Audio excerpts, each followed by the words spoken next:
doesn't love fresh bread right out of the oven? And today we're baking an Easter bread with the perfect combination of sugar and spice. The chipper chef Lindsey Joy Smith has our recipe today. We're talking hot cross buns. Yes, yes, and I've got to ask, what does this have to do with Easter? It has so much to do with Easter. Okay. So the legend goes, who knows, but the story goes that a monk in the 12th century wanted people to remember Good Friday in a special way, and so he made his delicious sticky buns, but put a cross in the top. To tie right to symbolize, you know, Good Friday, the cross, the resurrection, all that good stuff. Yes. Well, I actually was laughing last night because I said to my mom, Mom, is there really such thing as a hot cross bun? Is that not just the song we play on the piano? Right. So I'm glad to know that you're here, and this is a great treat for Easter. Yeah. So how is this different than a roll? So this is made with, it's called an enriched dough recipe. Okay. And so like regular dough bread, it basically just needs a little bit of salt, a little bit of yeast. It's gonna rise, it's good to go. Enriched dough is where the magic happens. Does it mean it takes a little more sugar? time? Oh, yeah. Okay. You'll add sugar, you'll add fat, and you'll add more yeast than you would normally because the sugar and fat don't really help it to rise, but they're worth the calories, so just add more yeast. So yeah, so you make an enriched dough. Hot cross buns, they actually have delicious spices in them. They're kind of like, I don't know, the UK's version of a cinnamon roll. Okay. So it's got cinnamon, cardamom, it's got some nutmeg, a little bit of ginger. I mean, all really, really good smelling doughs. And you must be doing something with these oranges. Yes. How does the orange tie in? So it also has candied orange peel and currants. You can totally buy candied orange peel without any difficulty in several markets around Christmas time. Okay, but not right now? Here we are. Right, and I was just unwilling to give this up, so I'm going to tell you how to make your own candied orange peel. It's actually not that hard. It takes a little bit of time. So we're starting with the candied orange peel here. Right, so what you're going to do is you're going to take the peel of the orange, try your best not to get the white part. That's called the pith, and it's really bitter, and you just don't want that. So what you're going to do, you take your orange peel.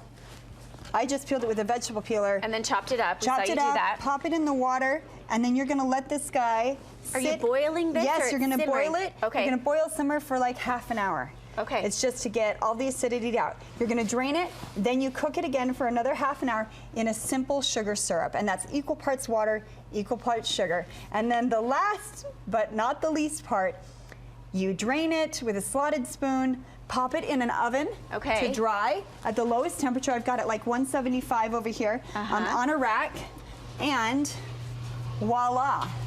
And you've got your candied orange there. Okay. Totally good and essential to this hot crust bun recipe. Don't tell anyone, but if you decide that you don't want to make your own, some marmalade in the dough will also do a pretty good job. Okay. But if you try the real one with the bits of candied orange, that's just where the money's at. Okay, that is good stuff. Okay, so you've got that. Yep. I've got my dough all ready to go. It's already proofed once, and so. And is this already enriched dough? This is all ready. Okay. Oh, Courtney, take a smell. Oh, it just smells so good. Spice is so delicious. So we've got that. Next thing we'll do, you take your dough. It's been through one rise. Okay. This is currants. Currants. Yes. Would raisins work? Well, these are like grown-up raisins. Oh, okay. They taste a little better. They're a little bit redder, a little sweeter. So how are they different? Okay, a little sweeter. Right, and then I've got my candied orange, and this is the fun part. I'm just gonna fold this guy in. And knead it in. Fold it in. Commit to the knead, because this will take a few minutes, but as you can see, eventually they'll start to spill out, and you'll start to be able to see it right in there. But this is TV. We don't have time to faff with kneading this in right now. So we're just gonna set this off to the side. Okay. Wish it you've well. got magic of TV here. You've already done. Right. So these guys, they have gone through. So you let that. So once you've mixed it all, once you've kneaded it, you divide it into your buns, into your bun shape, and let it rise again, which these guys have. And now for the crust. How do you make that crust? It's actually not that hard. So I've just got regular water. I've got flour, and I'm going to mix this to be in a delicious paste. Okay, there so we go. That's different. So a nice paste just like that.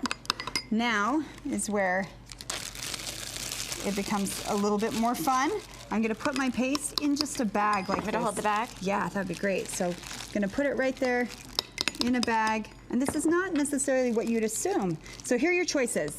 And I've done it both ways, and I'm not exactly certain which way I like the best. Okay. So you can start by scoring Yes. with a serrated knife across, just And like are these going to rise again? Are they going to get bigger? No, so these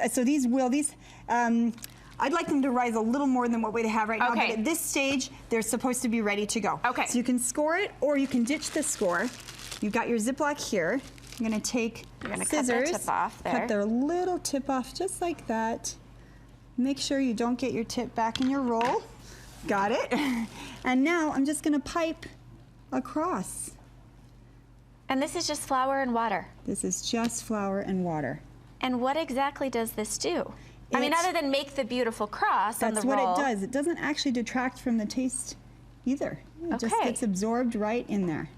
So you would either do this or the scoring, one Right. of the Or other. you could score before, but you have to do this. Okay, this So is a sometimes the must. score makes it more pronounced. And other people opt, this is the UK way to do it, Okay. the cookery school way to do it. Other people, they just bake the buns as is and then use white frosting Okay. to make the cross. But as you can see over here in the done one, Okay. that has the cross already inside of it. Okay.